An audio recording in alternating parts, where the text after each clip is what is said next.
ఈ ఉత్తమ్ కుమార్ రెడ్డి కూడా ఏందో మనకు అబద్ధాలాడి రేవంత్ రెడ్డి ముఖ్యమంత్రి అయిండు, నేను కూడా అబద్ధాలు ఆడపోతే అయితలేను అనుకుంటుండో ఏందో నాకు అర్థమే అవుతలేదు. ఈయన కూడా ఆయనకు శిష్యుడు అయిపోయిండు. నేను ఉత్తమ్ కుమార్ రెడ్డి మాట్లాడుతూ చాలా కష్టపడి కాంగ్రెస్ పార్టీ వచ్చినాక సీతారామకు హైడ్రాలజీ క్లియరెన్స్ తెచ్చినామన్నాడు. ఉన్నదా వీడియో జర చూపి, అది కూడా. మన అధికారం వచ్చిన తర్వాత సీతారాం సాగర్ కి వాళ్ళు 10,000 కోట్లు ఖర్చు పెట్టిండ్రు, చుక్క నీటి కేటాయింపు లేదు. మన ప్రభుత్వం వచ్చిన తర్వాత కేంద్ర ప్రభుత్వంలో అన్ని శాఖల్లో సమర్థవంతంగా అభివృద్ధి చేసి 67 టీఎంసీలు మరి హైడ్రాలజికల్ క్లియరెన్స్ తెప్పించుకుంది మన ప్రభుత్వం. మన అధికారం వచ్చింది, అన్ని శాఖలను సమన్వయం చేసి చెమటలన్నీ కక్కి చాలా కష్టపడి హైడ్రాలజీ క్లియరెన్స్ తెచ్చిన అంటాడు. ఇది hydrology department central water commission, date 30 జనవరి 2023. ఇది స్పష్టంగా బీఆర్ఎస్ ప్రభుత్వ హయాంలో ఈ మన ప్రాజెక్టుకు సీతమ్మ సాగర్ ప్రాజెక్టుకు వచ్చిన హైడ్రాలజీ క్లియరెన్స్. అదేవిధంగా సీతారామ ప్రాజెక్టుకు డేటు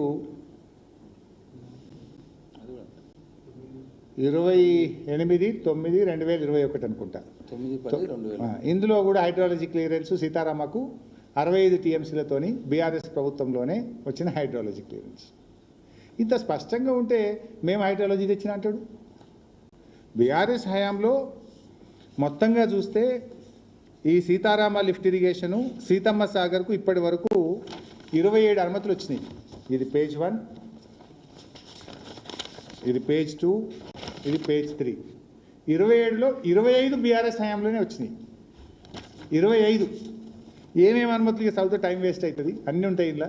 హైడ్రాలజీతో పాటు ఎన్విరాన్మెంటు ఎట్సెట్రా 27 అనుమతుల్లో కేంద్రం నుంచి రావాల్సి వస్తే అందులో 25 అనుమతులు బీఆర్ఎస్ హయాంలో సాధించినటువంటి.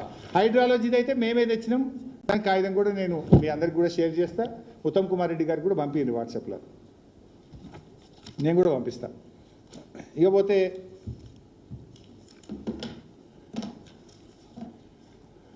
ముఖ్యమంత్రి గారు నిన్న మాట్లాడుతూ అసెంబ్లీలో మాట్లాడదామా హరీష్ రావు అన్నాడు. నేను రెడీ, రేపు పెడతావా చెప్పు. రేపు మీరు ఉదయం 8 గంటలకు అసెంబ్లీ పెడితే ఐఎమ్ రెడీ టు డిస్కస్. ఒక్కటే కండిషన్, మైక్ కట్ చేయొద్దు. నువ్వు ఒర్రేదంతా ఏం చేస్తావు, అసెంబ్లీ అర్జెంట్ అని పారిపోతావు.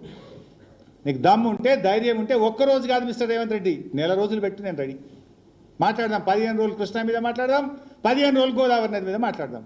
నీ కాంగ్రెస్ చేసిన ద్రోహం, నీ తెలుగుదేశం చేసిన ద్రోహం, నీ గురువు గారు చేసిన ద్రోహం, నువ్వు చేసిన ద్రోహం అన్నీ మాట్లాడుకుందాం. మాట్లాడదాం, పెట్టు. ఎప్పుడు పెడతావు, రేపు పెడతావా, ఎల్లుండి పెడతావా? నేను ఉత్తరం నీకు అసలు ఇంకోటి, నువ్వు ముఖ్యమంత్రివి, సభానాయకుడివి, శాసనసభకు సభానాయకుడివి. ప్రతిపక్షం ఎమ్మెల్యే ఉత్తరం రాస్తే సభ పెడతారు ఎవరైనా? ఎప్పుడైనా చరిత్రలో ఉందా? I demand you put the assembly, రేపే పెట్టు అసెంబ్లీ, మాట్లాడదాం 10 రోజులు. కండిషన్ ఒక్కటే, మైక్ కట్ చేయొద్దు. చలో ఎంతసేపు అయినా మాట్లాడదాం. నువ్వు గంట మాట్లాడు, నేను గంట మాట్లాడతా. నువ్వు 4 గంటలు మాట్లాడు, నేను 4 గంటలు మాట్లాడతా.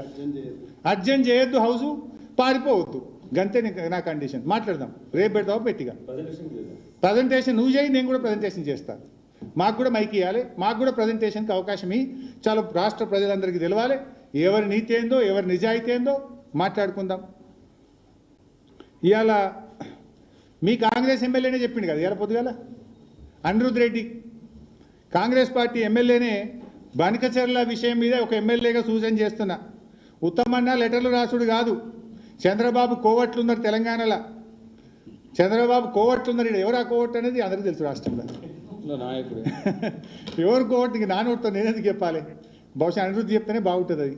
చంద్రబాబు కోవట్లున్నారు, ఈ ఉత్తరాలు రాస్తే నడవది, మన ఇంటి దొంగలు ఉన్నారు అని చెప్తున్నాడు ఇలా కాంగ్రెస్ పార్టీ ఎమ్మెల్యే. ఇవాళ నేను ఒకటే ఫైనల్గా నా అప్పీలల్లో కూడా, ఇవాళ ఇంకోటి కూడా మాట్లాడండి రేవంత్ రెడ్డి, అవినీతి గురించి మాట్లాడండి. ఇవాళ అవినీతి గురించి రేవంత్ రెడ్డి మాట్లాడితే అవినీతి అనే పదమే సిగ్గుపడుతుంది. ఇవాళ కేసీఆర్ వాటర్ మ్యాన్, నిజంగా చెప్పాలంటే తెలంగాణ విషయంలో KCR is water man of Telangana. నువ్వేమో వాటా మ్యాన్. ఇలా రాష్ట్రంలో ఎవరైనా చెప్తారు వాటా లేని ఏదైనా మున్సిపల్ పర్మిషన్ వస్తుందా?